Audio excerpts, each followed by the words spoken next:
السلام عليكم ورحمة الله وبركاته. برادران عزيز، أهلا وسهلا. إن شاء الله كيف فردا عيد عرفات بتونن که إن شاء الله روزه‌داری کنین و چی گفتنی هستم إن شاء الله الحمدلله ساعت ندارم ساعت 12:22 شب اومدیم. برادرمون بابا الحمدلله کار میکنه استمدلگش 24 ساعت میتونیم که ان شاء الله که رقم هایی که در روی اکران هستن یعنی آخرش 7413 یا که 8800 میتونید که مراجعت کنین 24 ساعت برای انسانایی که یعنی کموکاش دیوستشون در میکنه که دندونایی که میخواد بینیر بچسبونه، میخواد که پلمبا بزنه، میخواد که دندان بکنه، میخواد که سفید بکنه، هر چیزی که مراجعت دارین ان شاء الله که برادرمون در خدمت است 24 ساعت و هم نرخشون دستور میان و میتونید که ویزیت کوشون از کارخانه ما بگیرین ان شاء الله.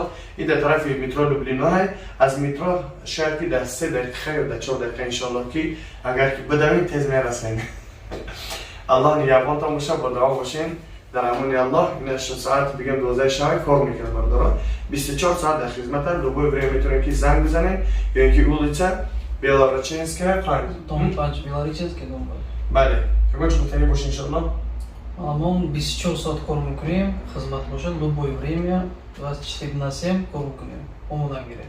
بله 24/7 работаем, 24 ساعت در کاریم ان شاء الله. در امان الله. السلام علیکم.